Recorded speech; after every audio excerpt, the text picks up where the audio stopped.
বেগমগঞ্জের ১০ নং নরোত্তমপুর ইউনিয়নের ৫ ও ৬ নং ওয়ার্ডে নির্বাচনী কার্যালয় উদ্বোধন করা হয়েছে রবিবার বিকেলে দিঘির পাড়ে।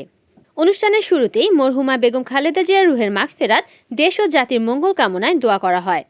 সৌদি প্রবাসী মাসুদের সভাপতিত্বে ইউনিয়ন যুবদলের সভাপতি পদপ্রার্থী ইয়াসিন মিজির সঞ্চালনায় প্রধান অতিথি হিসেবে উপস্থিত ছিলেন উপজেলা বিএনপির সদস্য রফিকুল্লাহ পাটোয়ারি। বিশেষ অতিথি হিসেবে উপস্থিত ছিলেন ইউনিয়ন বিএনপির সাবেক সাধারণ সম্পাদক জামাল উদ্দিন, উপজেলা বিএনপির সদস্য মামুনুর রশিদ মামুন, যুগ্ম সাধারণ সম্পাদক মাহবুবুল আলম তফন। আরও উপস্থিত ছিলেন ৬ নং ওয়ার্ড বিএনপির সাবেক সভাপতি খোরশেদ আলম, ৫ নং ওয়ার্ড বিএনপির সাবেক সভাপতি কবির আহমেদ, সাবেক বিশিষ্ট ব্যবসায়ী মোহাম্মদ ফারুক, আনোয়ার মিঝি, ইতালি প্রবাসী কামরুল পাটোয়ারি, মোর্শেদ আলম সহ বিএনপি ও অঙ্গসহযোগী সংগঠনের নেতৃবৃন্দরা। জেলা যুবদলের সভাপতি মঞ্জুরুল আজিম সুমন অনুষ্ঠান শেষে এক অডিও বার্তায় সবাইকে ধানের শীষের পক্ষে কাজ করে বরকতুল্লাহ বুলুকে জয়যুক্ত করার আহ্বান জানান। ধানের শীষ মার্কা নিয়ে আমরা সবাই সকাল সকাল ভোট কেন্দ্রে যাব এবং ভোট দিয়ে আমার মা বোন সবাইকে নিয়ে যাব। আমার পরিবারে যদি ৫টা লোক থাকে আমরা এক এক করে সবাইকে নিয়ে আমরা ভোট দিব। আর ভোট দিলে ইনশাআল্লাহ আমার নেতা বরকতুল্লাহ বুলু ভাই যদি এমপি নির্বাচিত হয় বিপুল ভোটে, ইনশাআল্লাহ সাবেক মন্ত্রী ছিল, এবারও পূর্ণাঙ্গ মন্ত্রী হবে। আর আমার নেতা তারেক রহমান এই দেশের প্রধানমন্ত্রী হবে। একটি গোষ্ঠী স্বাধীনতা বিরোধী শক্তি আজকে আমাদের মা বোনদেরকে বাড়িতে বাড়িতে গিয়ে, আমাদের ভাইদেরকে বাড়িতে বাড়িতে গিয়ে ভোট বোঝাচ্ছে।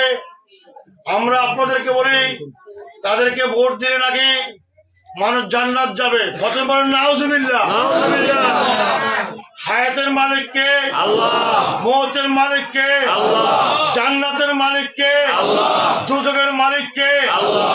তাহলে আমি যদি ভালো কাজ করি, ৫ ওয়াক্ত নামাজ পড়ি, সৎ পথে চলি, ইমানি আমল নিয়ে চলি, আল্লাহ পাক আমাকে জান্নাতবাসী করবেন। কিন্তু আজকে অজ্ঞ সাম্প্রদায়িক স্বাধীনতা বিরোধী চোখ শক্তি ৭১ হানাদার রাজাকার যারা আমাদের মা বোনদেরকে গনিয়তের মাল হিসেবে পাকিস্তানের হাতে তুলে দিয়েছিল, তারা বলে তাদেরকে ভোট দিলে নাকি জান্নাত যাওয়া যাবে। এটা সম্পূর্ণ আল্লাহর সাথে শিরক করা হলো না? সম্পূর্ণ শিরক না? আপনাদেরকে আমাদেরকে এই কথাটাই আমাদের মা বোনদেরকে বোঝাতে হবে। আপনাদেরকে বোঝাতে হবে, আপনাদের ভাইদেরকে, মুরব্বিয়ানদেরকে এই কথাটা বোঝাতে হবে। আমি আপনাদেরকে আরেকটি কথা বলি, সেটা হলো আমাদের নেতা তারেক রহমান যে ৩১ দফা কর্মসূচি দিয়েছে, আগামী দিনে ইনশাআল্লাহ আমরা বিএনপি ইনশাআল্লাহ নির্বাচিত হবই।